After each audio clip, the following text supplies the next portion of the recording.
Hello, and welcome to Be Still and Know.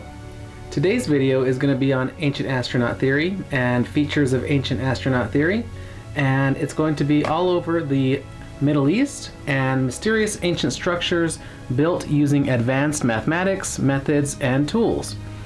And let's go over again, in this video series we've been talking about Ancient Astronaut Theory. Let's go over again the definition really quick. Ancient astronaut theory, sometimes referred to as ancient alien theory, is the idea that intelligent, self-aware, extraterrestrial, interdimensional, inner Earth dwelling, or even time-traveling beings visited Earth and made contact with humans in antiquity and prehistoric times. Proponents suggest that this contact influenced the development of modern cultures, technologies, architecture, religions, and even human biology.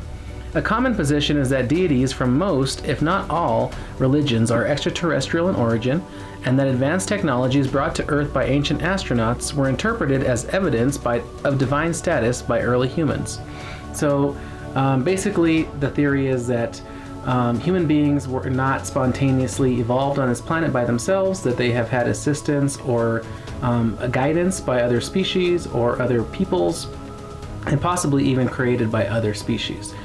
And then this picture right here, I just want to go over this really quick. This picture on the left is a Benben stone, and it's from Egypt, and it shows two people inside of the Benben stone.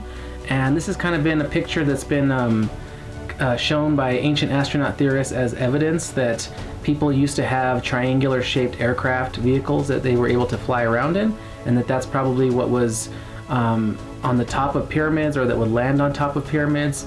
An example would be like in the Americas at Teotihuacan, they have pyramids that have flat tops, so it would be perfect for a little pyramid to come and just land on top, and then they descend the stairs down to the bottom.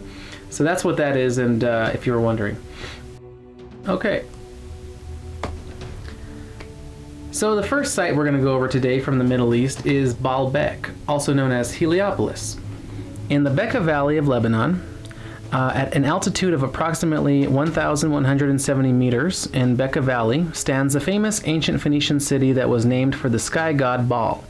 Baalbek, known in Roman times as Heliopolis, is an ancient site that has been used since the Bronze Age with a history of at least 9,000 years, according to evidence found during a German archaeological expedition in 1898. The name Baal in the Phoenician language meant Lord or God.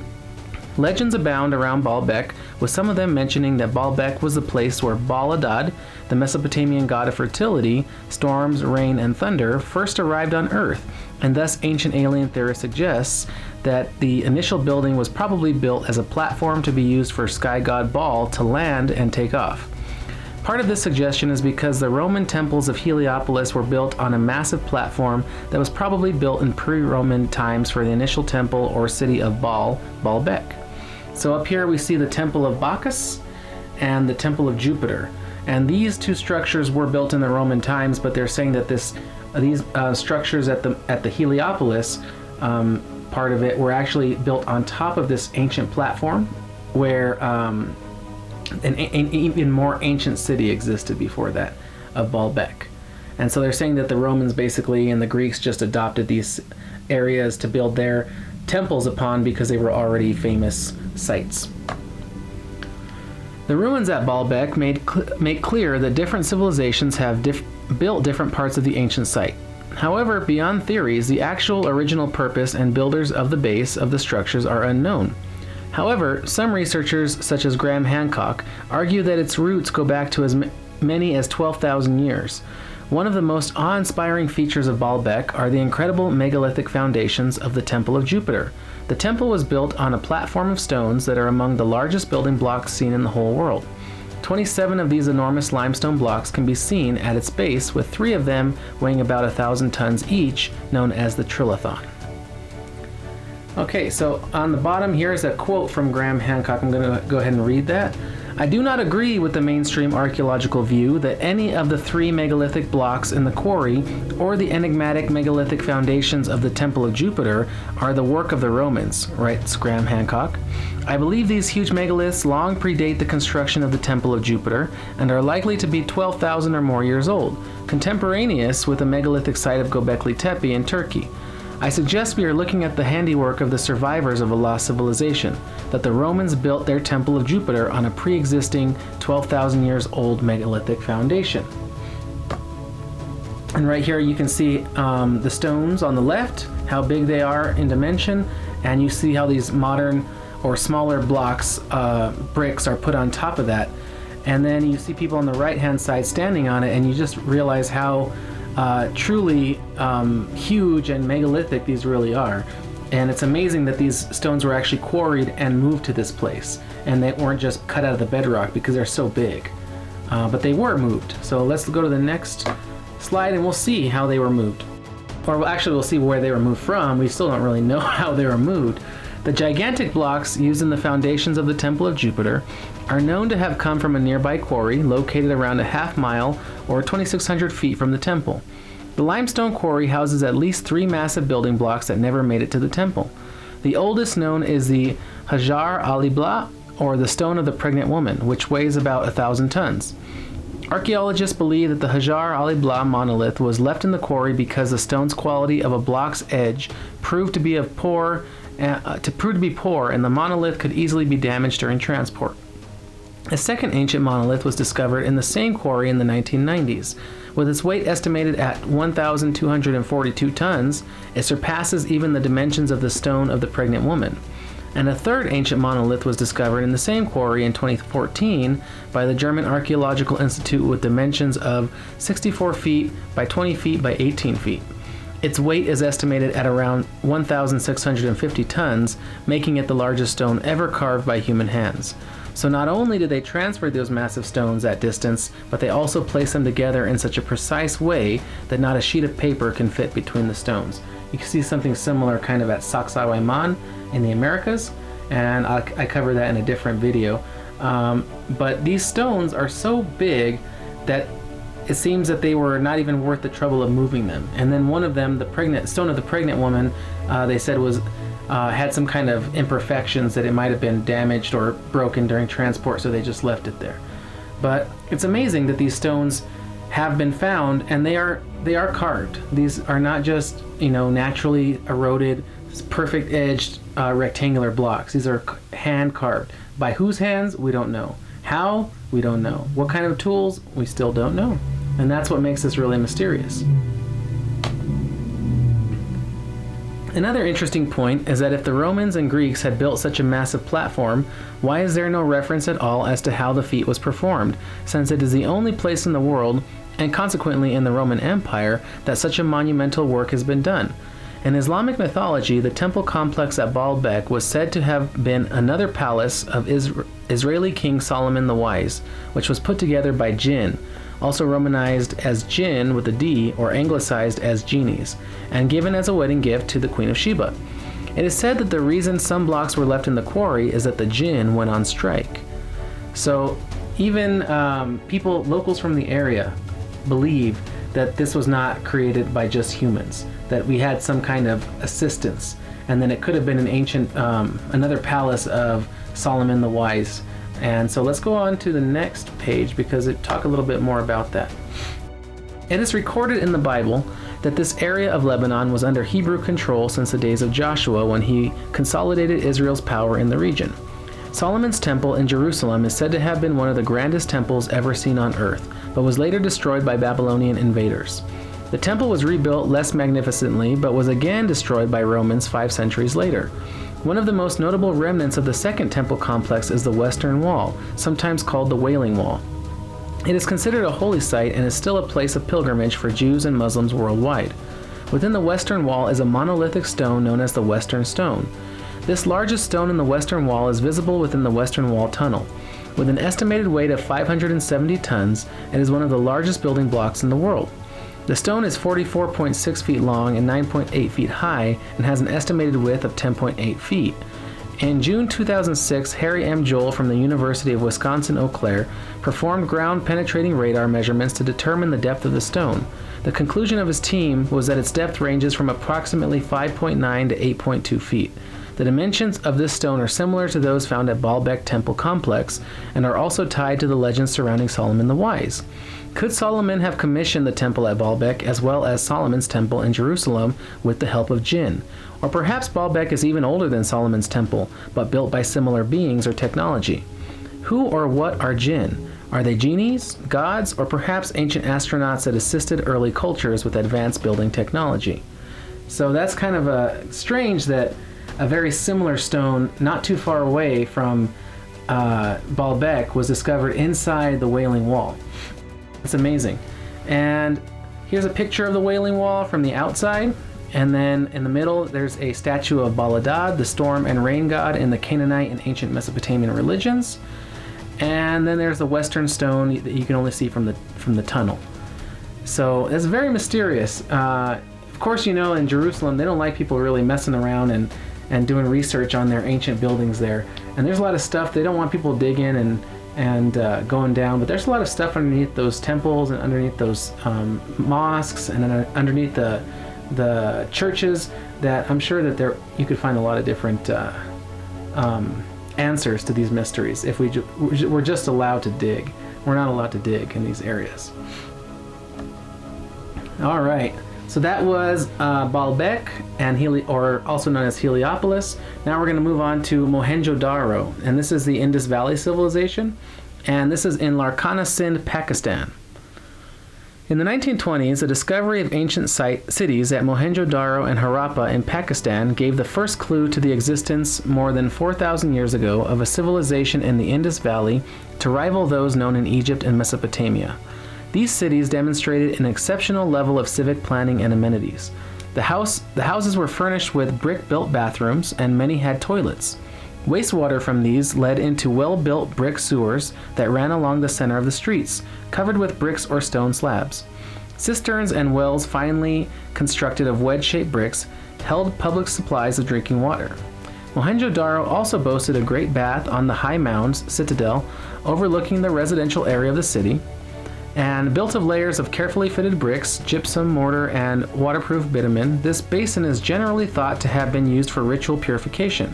However, in contrast to the well-appointed houses and clean streets, the uppermost levels at Mohenjo-Daro contained squalid makeshift dwellings, a careless intermingling of residential and industrial activity, and most significantly, a series of more than 40 sprawled skeletons lying scattered in streets and houses.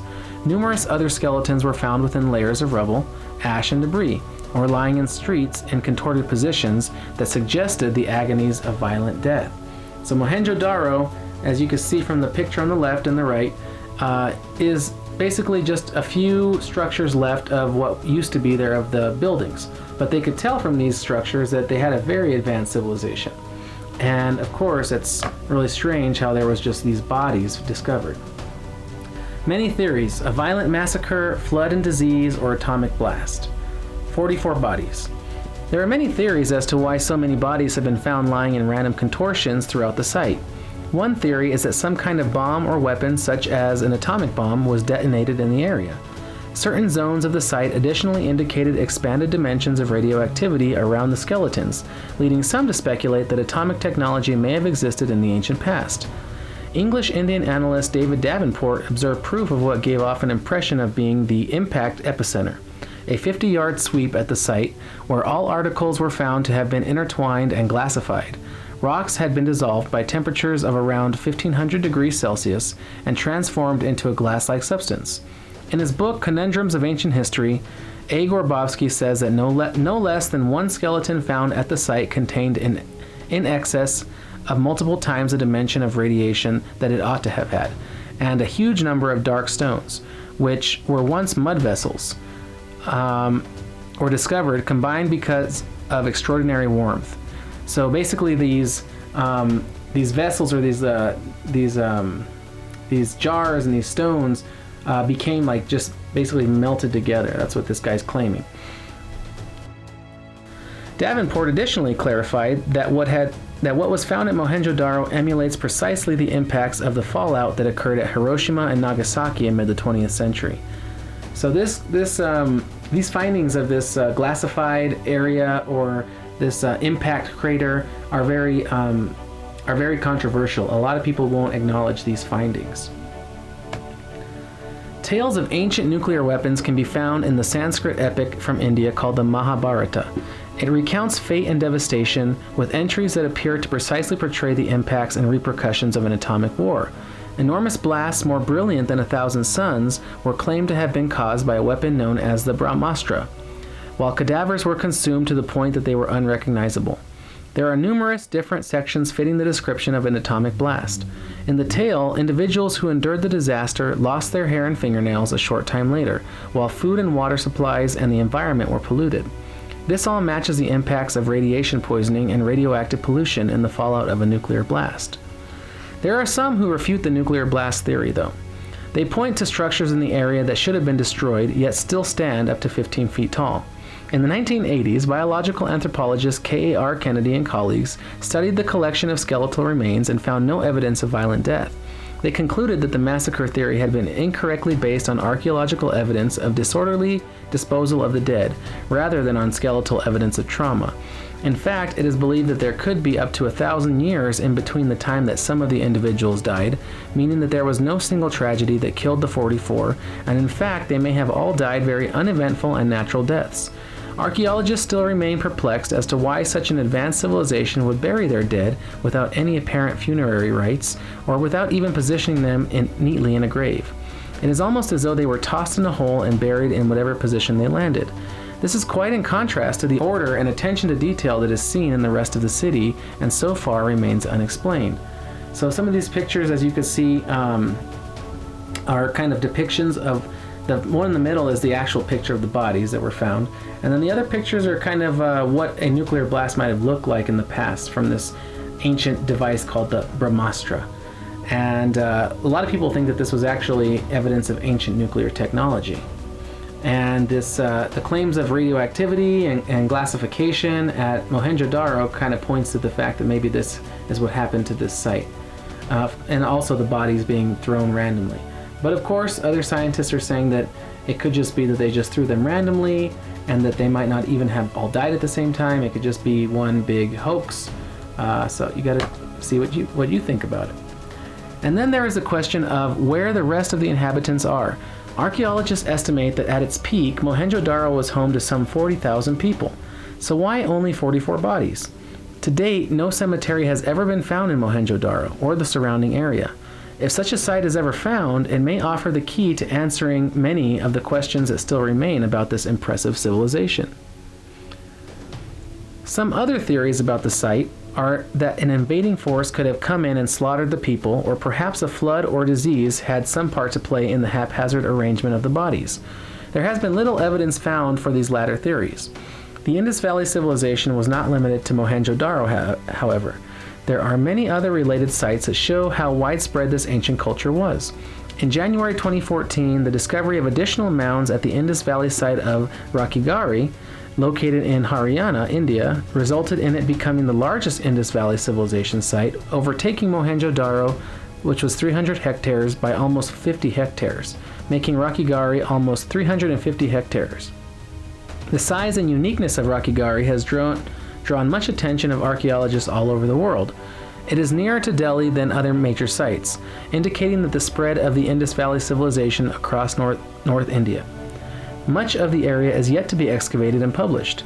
A curious grave was found at Rakhigarhi with two skeletons who died at the same time that appear to be holding hands. This has been used as further evidence of some kind of disaster that befell this civilization in antiquity.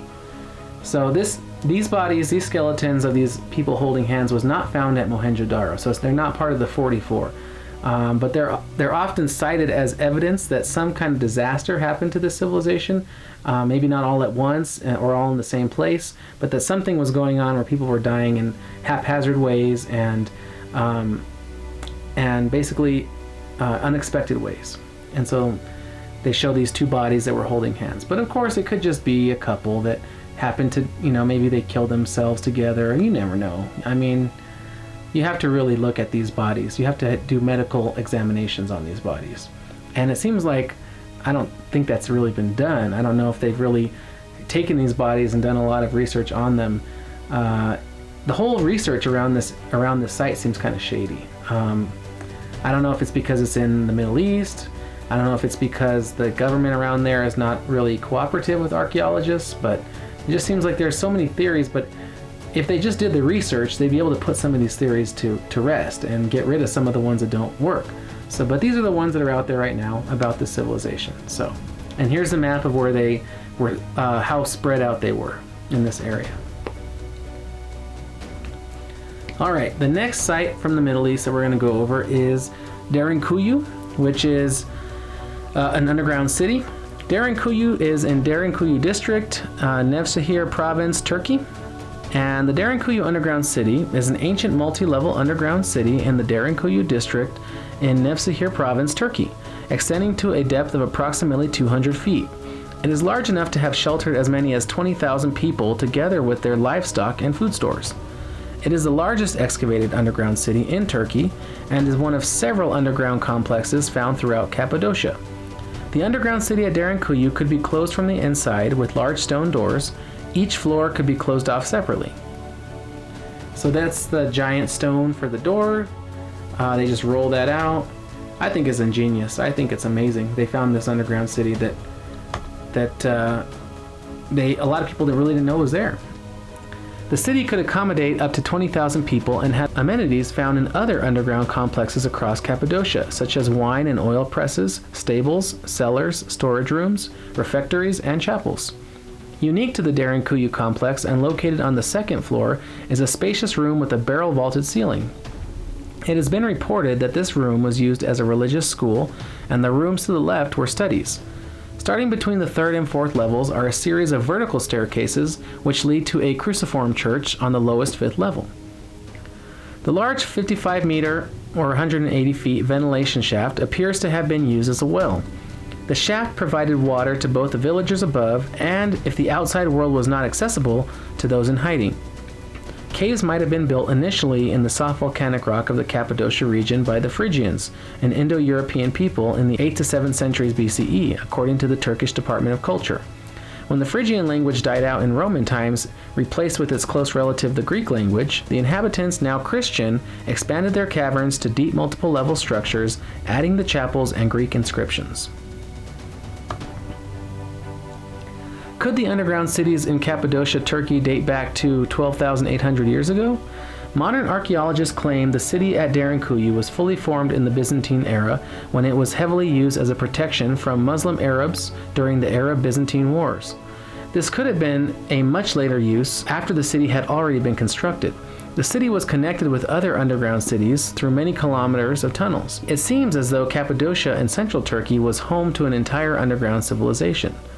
A few years ago, the Hurriyet Daily News announced the biggest archaeological finding of 2014 when another ancient city near Kayseri was discovered beneath the Navsuhir fortress, expanding out into the surrounding countryside. At least 3.5 miles of tunnels and chambers hide churches, escape galleries, and dwelling places that were constructed at least 5,000 years ago and perhaps much longer. Some artifacts discovered in these underground settlements belong to the Middle Byzantine period, between the 5th and 10th centuries. These cities continued to be used by the Christian natives as protection from the Mongolian incursions of Timur in the 14th century. After the region fell to the Ottomans, the cities were used as refuges by the natives from the Turkish Muslim rulers. As late as the 20th century, the local population Cappadocian Greeks were still using the underground cities to escape periodic waves of wars.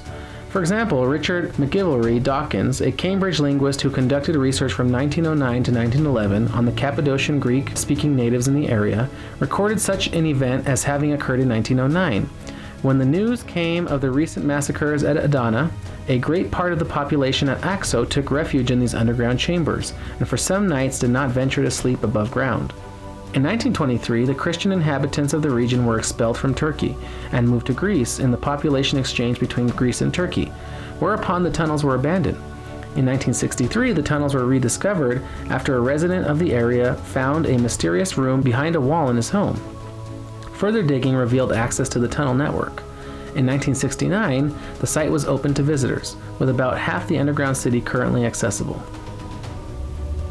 So I think it's just amazing. Look at those beautiful pillars and just the way they have constructed this city. It's amazing. Navsuhir Province was already famous as being the home of Daran Kuyu. Now it appears that the whole area may have been home to a thriving underground community, much of which is still to be discovered. Archaeologists are calling it the largest underground civilization in the world. To think that it was first built at least during the time of the traditional dates given for construction of the Giza pyramids, and possibly much earlier, is almost mind-boggling. More than 200 underground villages contain secret passages, rooms, ancient temples, and storage facilities. There were full-blown kitchens and wineries, along with presses for producing lamp oil for lighting. So what's really strange about this is people say, okay, they're hiding from invading forces, but if an invading force happened to discover the air ducts where the air has to come in, they could just plug up the air, and basically the people underground would suffocate and you're done. Or they could pour water and drown them. And so a lot of people have speculated that these underground cities were actually safety nets for people during times when there was ancient aircraft, otherwise known as Vimana in some of the ancient Sanskrit texts. But some people think that there were aircraft and that there were aerial battles, and that cities like this were built underground as a way to hide from underground, so from people in the air flying over. So I don't know. You can take that for what you believe. You could say, oh, they were just hiding from invading forces on horses that were riding in. But I think that it would make much more sense for people to build a city to be hiding from things in the sky. Because an invading force, if you find those tunnels or you find one entrance or one air opening, you know, the whole thing is compromised. So anyway, that's just what I have thought of and believe. Okay, the next site that we're going to go over is Gobekli Tepe. It's in Sanliurfa Province, Turkey. Gobekli Tepe is an archaeological site in the southeastern Anatolia region of Turkey, approximately 7 miles northeast of the city of Sanliurfa. The tell, or artificial mound, has a height of 49 feet and is about 980 feet in diameter. It is approximately 2,490 feet above sea level. The tell includes 2 phases of use, believed to be of a social or ritual nature by site discoverer and excavator Klaus Schmidt, dating back to the 10th to 8th millennium BCE, or 12,000 years ago.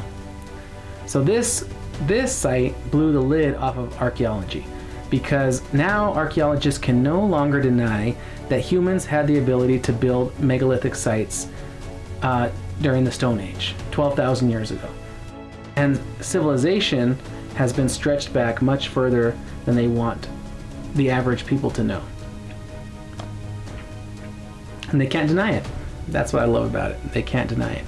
During the first phase of the site, belonging to the pre-pottery Neolithic A categorization of early Levantine and Anatolian Neolithic culture, circles of massive T-shaped stone pillars were erected, the world's oldest known megaliths.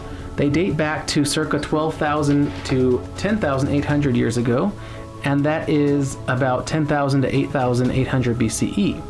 The time period is characterized by tiny circular mud brick dwellings, the cultivation of crops, the hunting of wild game, and unique burial customs in which bodies were buried below the floors of dwellings. More than 200 pillars in about 20 circles are currently known throughout geophysical surveys. Each pillar has a height of up to 20 feet and weighs up to 10 tons. They are fitted into sockets that were hewn out of the bedrock. In the second phase, belonging to the pre-pottery Neolithic B time period, the erected pillars are smaller and stood in rectangular rooms with floors of polished lime. The site was abandoned after the pre-pottery Neolithic B time period. Younger structures date to classical times. So here's some images of the pillars with these animals on them. They are very unique. You don't really see depictions of animals like this in any other part of the world. They are very simple in their geometry. How they have these simple shapes of blocks for the animals. Like this animal here looks like it has like block feet, but that's just how they are. They're really they're simple, but they're very detailed. You know what you're looking at when you look at them. The details of the structure's function remain a mystery. The excavations have been ongoing since 1996 by the German Archaeological Institute, but large parts still remain unexcavated. The site was first noted in a survey conducted by Istanbul University and the University of Chicago in 1963. American archaeologist Pete Benedict identified lithics collected from the surface of the site as belonging to the Aceramic Neolithic, but mistook stones, slabs, the upper parts of the T-shaped pillars, for grave markers. Postulating that the prehistoric phase was overlain by a Byzantine cemetery, so that basically he originally thought that these were grave markers, but they're not. The hill had long been under agricultural cultivation, and generations of local inhabitants had frequently moved rocks and placed them in clearance piles, which may have disturbed the upper layers of the site. At some point, attempts had been made to break up some of the pillars, presumably by farmers who mistook them for ordinary large rocks. In 1994, Klaus Schmidt of the German Archaeological Institute, who had previously been working at Navali Quarry, was looking for another site to excavate. He reviewed the archaeological literature of the surrounding area, found the 1963 Chicago researchers' brief description of Gobekli Tepe, and decided to re-examine the site. Having found similar structures at Navali Quarry, he recognized the possibility that the rocks and slabs were prehistoric. The following year, he began excavating there in collaboration with the Sanlurfa Museum, and soon unearthed the first of the huge T-shaped pillars. And then here's a picture on the left of what it might have looked like when they were constructing it. And then here's a picture on the right of what it looks like now. Evidence found at the site shows that it was used for religious purposes. Most of the pillars located there are T-based, up to 6 meters high, and have different kinds of animals, bulls, snakes, foxes, cranes, lions, etc., carved onto them. The most astonishing thing is that each pillar weighs between 40 to 60 tons, causing speculation as to how it was possible for prehistoric men to have built such a monument when basic tools had not yet even been invented. According to archaeology, people of that era were considered to be unsophisticated hunters. The importance of Gobekli Tepe lies in the fact that the people who lived there were much more advanced than previously imagined. Proponents of Ancient Astronaut Theory maintain that beings from another planet could have aided mankind in these ancient times and enabled them to create impressive structures not just in Turkey, but in many countries throughout the world. Gobekli Tepe changes everything, says Stanford University's Ian Hodder. Furthermore, many have proposed that Gobekli Tepe can even be a temple inside the biblical Eden of the book of Genesis. Yeah, I think that Genesis temple crap is just crap. They're just trying to fit this temple into the Bible. Yeah, you're not going to fit these ancient sites into the Bible. Okay, the Bible is based off of even more ancient texts. You could probably fit the Bible into some of these sites, but yeah, not the other way around. So I don't think it was part of the biblical Eden. As far as the biblical Eden, I'm not really even sure where that could have been, if there ever was one. Some people think the biblical Eden was the primordial earth before our current sun. We can talk about that in a different video. That's just a way out there theory. It is apparent that the animal and other images give no indication of organized violence, i.e. there are no depictions of hunting, raids, or wounded animals, and the pillar carvings generally ignore game on which the society depended, such as deer, in favor of formidable creatures such as lions, snakes, spiders, and scorpions. Expanding on Schmidt's interpretation that round enclosures could represent sanctuaries, Georgiou's semiotic interpretation reads that Gobekli Tepe iconography as a cosmogonic map that would have related the local community to the surrounding landscapes and the cosmos.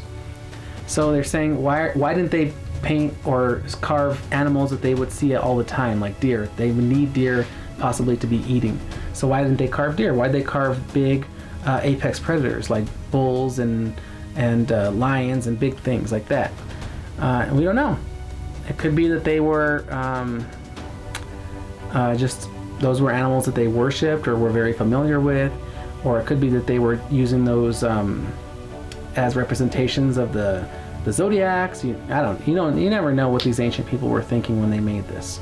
But it is very mysterious. It dates civilization way further back in time than we would have thought before, or it gives solid evidence for that, because of course a lot of people have claimed that civilization is much older, but a lot of people have been ignored, and this is solid evidence that cannot be ignored anymore. And they know that by radiocarbon dating this area, so can't deny it anymore. Humans have been sophisticated for much longer than they want to let us believe.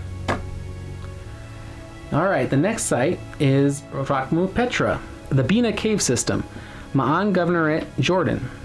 Petra, ancient Greek for stone, originally known to its inhabitants as Rakmu, is a historical and archaeological city in southern Jordan. The area around Petra has been inhabited as early as 7000 BC, and the Nabataeans might have settled in what would have become the capital of their kingdom as early as the 4th century BC. However, archaeological work has only discovered evidence of Nabataean presence dating back to the 2nd century BC, by which time Petra had become their capital. The Nabataeans were nomadic Arabs who invested in Petra's proximity to the trade routes by establishing it as a major regional trading hub. So these were ancient Arabs. They were not Muslims at the time. They didn't even speak probably Arabic. In fact, they didn't. One of the early languages spoken in the region was Aramaic. Aramaic itself was replaced by Greek as Western Asia's prestige language following the conquest of Alexander the Great, though it survives to this day among Assyrian Christians, aka Chaldo-Assyrians, and Mandeans in Iraq, northeastern Syria, southeast Turkey, and northwestern Iran. The Nabataeans were an Arab people who inhabited northern Arabia and the southern Levant, and whose settlements, most prominently the assumed capital city of Rakmu, now called Petra, in AD 37 gave the name of Nabataean to the borderland between Arabia and Syria from the Euphrates to the Red Sea. Their loosely controlled trading network, which centered on strings of oases that they controlled, where agriculture was intensively practiced in limited areas and on the routes that linked them, had no securely defined boundaries in the surrounding desert. Diodorus Siculus described them as a strong tribe of some 10,000 warriors, preeminent among the nomads of Arabia, eschewing agriculture, fixed houses, and the use of wine, but adding to pastoral pursuits a profitable trade with the seaports in frankincense, myrrh, and spices from Arabia, Felix, today's Yemen, as well as a trade with Egypt and bitumen from the Dead Sea. So these were an ancient tribe of traders and warriors. The brief Babylonian captivity of the Hebrews that began in 586 BCE opened a minor power vacuum in Judah, prior to the Judeans' return under the Persian king Cyrus the Great. And as Edomites moved into open Judean grazing lands, Nabataean inscriptions began to be left in Edomite territory. Nabataeans became the Arabic name for Aramaeans, whether in Syria or Iraq, a fact which was thought to show that the Nabataeans were originally Aramaean immigrants from Babylonia. Proper names on their inscriptions suggest that they were ethnically Arabs who had come under Aramaic influence. An ally of the Roman Empire, the Nabataean kingdom continued to flourish throughout the 1st century. Its power extended far into Arabia along the Red Sea to Yemen, and Petra was a cosmopolitan marketplace, though its commerce was diminished by the rise of the eastern trade route from Myos to Cappadocia on the Nile. So they basically were nomads that turned into traders, they were warriors, and they also became very big with commerce. So these were a very prestigious tribe. Under the Pax Romana, they lost their warlike and nomadic habits and were a sober, acquisitive, orderly people, wholly intent on trade and agriculture. The kingdom was a bulwark between Rome and the wild hordes of the desert, except in the time of Trajan, who reduced Petra and converted the Nabataean client state into the Roman province of Arabia Petraea. By the 3rd century, the Nabataeans had stopped writing in Aramaic and had begun writing in Greek instead, and by the 5th century they had converted to Christianity. The language of the Nabataean inscriptions, attested from the 2nd century BC, shows a local development of the Aramaic language, which had ceased to have super-regional importance after the collapse of the Achaemenid Empire, 330 BC. The Nabataean alphabet itself was also developed out of the Aramaic alphabet. The Aramaic language was increasingly affected by the Arabic language as Arab influence grew in the region over time. From the 4th century, the Arabic influence becomes overwhelming, in a way that it may be said that the Nabataean language shifted seamlessly from Aramaic to Arabic. The Arabic alphabet itself developed out of cursive variants of the Nabataean script in the 5th century. The new Arab invaders, who soon pressed forward into their seats, found the remnants of the Nabataeans transformed into peasants. Their lands were divided between the Huatanite Arab tribal kingdoms of the Byzantine vassals of Ghassanid Arabs and the Himyarite vassals, the Kinda Arab kingdom in northern Arabia. The trading business gained the Nabataeans considerable revenue, and Petra became the focus of their wealth. The Nabataeans were accustomed to living in the barren deserts unlike their enemies, and were able to repel attacks by taking advantage of the area's mountainous terrain. They were particularly skillful in harvesting rainwater, agriculture, and stone carving. Petra flourished in the 1st century AD when its famous Khazna structure, what believed to be the mausoleum of Nabataean king Aratus IV, was constructed, and its population peaked at an estimated 20,000 inhabitants. Here are some images of their gods. Pre-Islamic Arabian goddess Al-Uzza, statues found in the temple of the winged lions at Petra. Although the Nabataean kingdom became a client state of the Roman Empire in the 1st century BC, it was only in 106 AD that it lost its independence. Petra fell to the Romans, who annexed Nabatea and renamed it as Arabia Petraea. Petra's importance declined as sea trade routes emerged, and after an earthquake in 363 destroyed many structures. In the Byzantine era, several Christian churches were built, but the city continued to decline, and by the early Islamic era, it was abandoned except for a handful of nomads. It remained unknown to the world until it was rediscovered in 1812 by Johann Ludwig Burckhardt. One theory about Petra was it served as ancient Shiva temple complex. The Nabataeans of Petra originally worshipped the pre-Islamic Arabian goddess Dushra, who is symbolically equivalent to the Lord Shiva, the demon-slaying Hindu god of destruction who was also a patron of yoga, meditation, and the arts. The similarities between Dushra and Shiva may have been due to cultural transmission along the Silk Route. Further cultural transmission occurred later with the adoption of Greek and Roman gods and goddesses into the pantheon of deities venerated at Petra. So here we have pre-Islamic Arabian god Dushra on the right and Greek goddess Melpomene on the left, were both venerated at Petra. Excavations have demonstrated that it was the ability of the Nabataeans to control the water supply that led to the rise of the desert city, creating an artificial oasis. The area is visited by flash floods, but archaeological evidence shows that the Nabataeans controlled these floods by the use of dams, cisterns, and water conduits. These innovations stored water for prolonged periods of drought and enabled the city to prosper from its sale. The biggest challenge for the Nabataeans was the dry, arid climate of the canyon in which Petra was located. This made agriculture challenging, as they had to work towards ways to ensure that there would be an adequate water supply for the inhabitants and to support whatever they planted. One method for gathering water was to plant a single fruit tree in the middle of an area that had been contoured into a shallow funnel. When it rained, all water would flow down into the center of the funnel and would be sealed in by a silt-sized sediment called less, and the water would be preserved. But their impressive water channeling technology included many other processes, including the construction of aqueducts, terraces, dams, cisterns, and reservoirs, as well as methods of harvesting rainwater, floodwater, groundwater, and natural springs. Using their sophisticated water technology, the Nabataeans were able to ensure a continuous water supply throughout the year. They had an intimate understanding of every possible source of water available to them, and how to best monitor, harness, maintain, and utilize the water supply.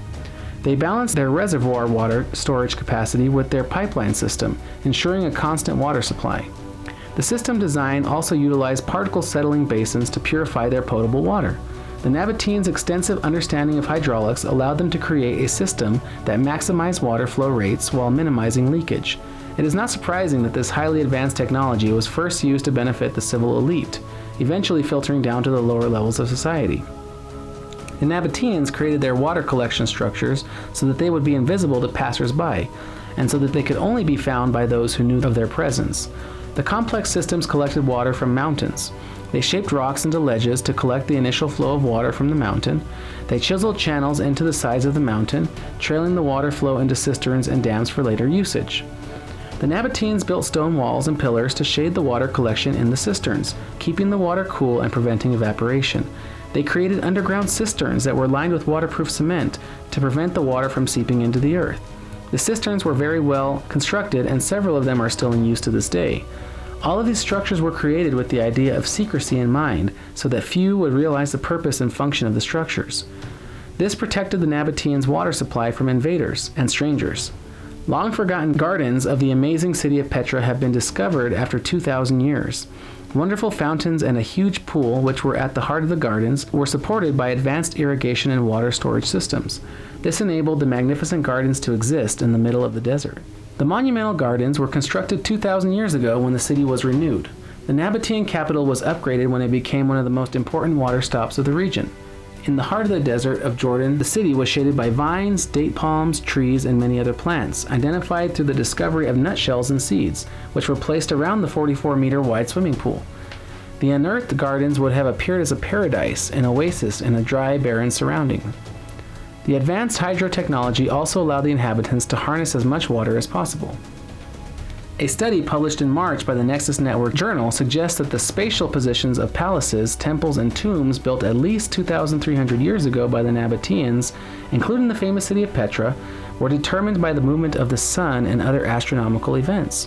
The research was carried out by scientists from the Instituto de Astrofísica de Canarias and the Instituto de Ciencias del Patrimonio, INCIPIT, in Spain, and the University of Perugia, Italy.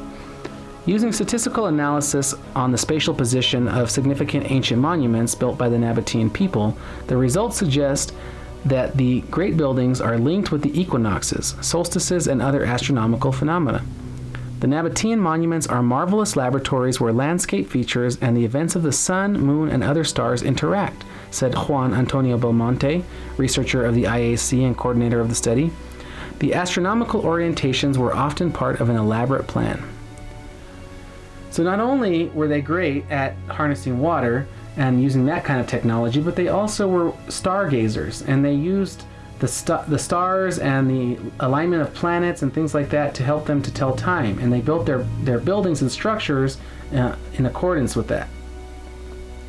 The enigmatic Nabataeans were originally a nomadic tribe, but about 2,500 years ago they began building great settlements and cities which prospered from the 1st century BC to the 1st century AD. As well as their agricultural activities, they developed political systems, arts, engineering, stonemasonry, and demonstrated astonishing hydraulic expertise, including the construction of wells, cisterns, and aqueducts. Now it appears they were also master astronomers. One example of a monument built based on celestial events is seen at Ad-Dair, the monastery at Petra. During the winter solstice, the light of the setting sun enters through the gate of the monument and illuminates the sacred motop, a podium where some stone blocks representing divinities, such as the god Dushara, are placed. But that is not all it does. Another incredible event takes place in that moment. The setting of the sun recreates the aspect of the head of a lion, the animal of the Nabataean goddess Al-Uzza, on the opposite rocks. Mathematical calculations have also demonstrated that the Urn Tomb, a famous monument where King Malichus II is thought to be buried, follows an astronomical plan. Its main gate is centered with its environment according to the equinox sunset, when the day equals the night, and the solar rays during the summer and winter solstices establish the two interior corners of the building. We consider that it is a deliberate attempt to convert the hall of the Urn Tomb into a type of timekeeping device, said Belmonte.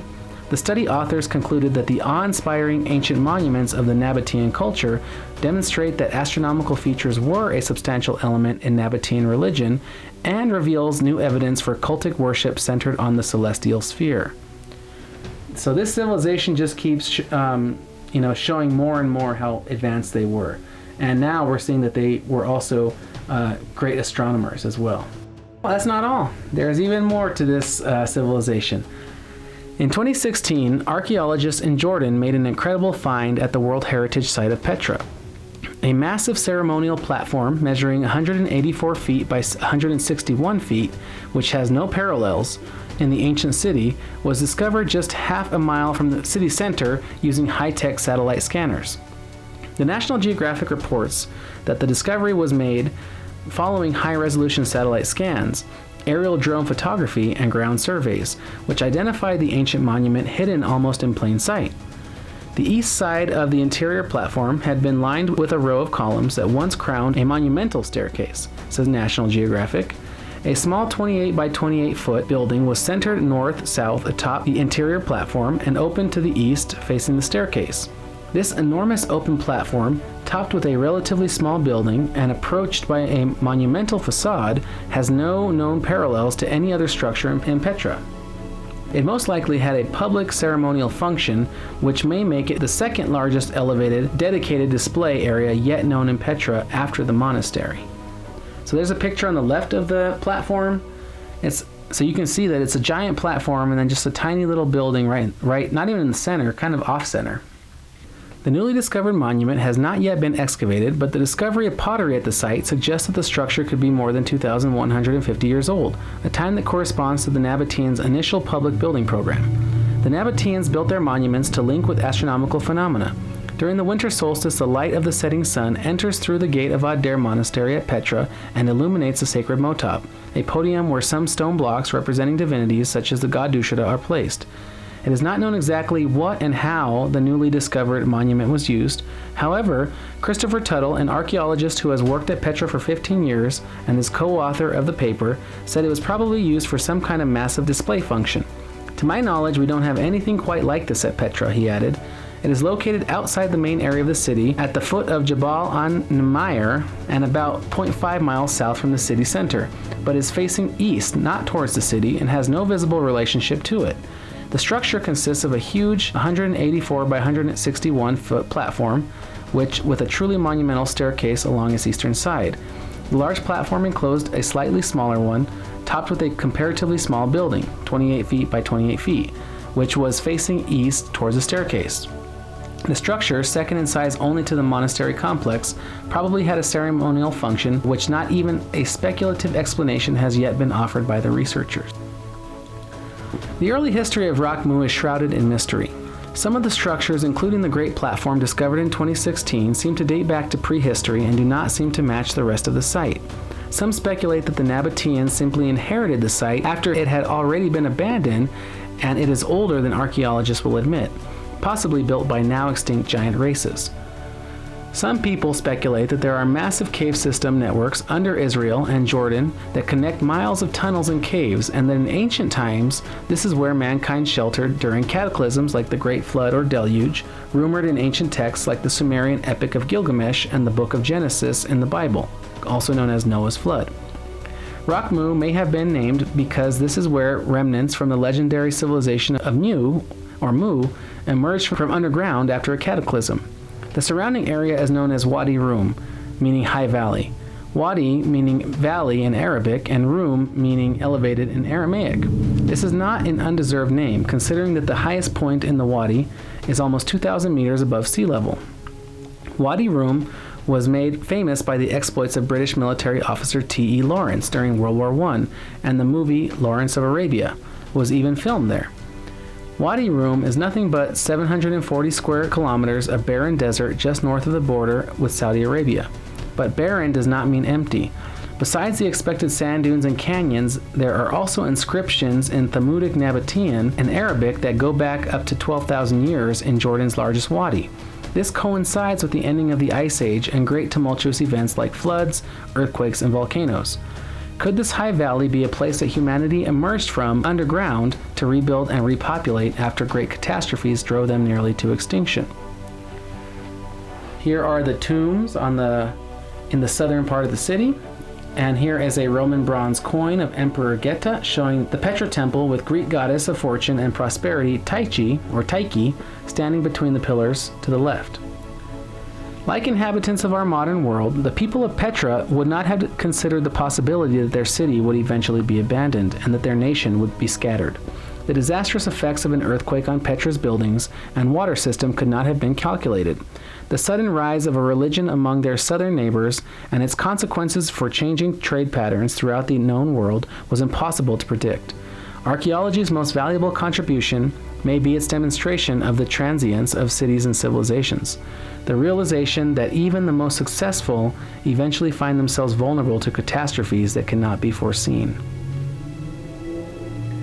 So Petra, believe what you will. I believe personally that this was an ancient city that was made in prehistoric times, that some of the structures were built before the Nabataeans even arrived in the area, and that yes, they were very advanced for their time and they were very advanced culture, but they might have gotten some of their ideas, some of their technologies and ways of living from previous civilizations that had been in the area.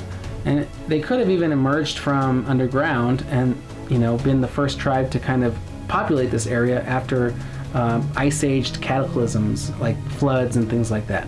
So a very strange civilization and a very strange story about them. All right, so that is the Middle East and mysterious structures built with advanced methods, mathematics, and tools from that area.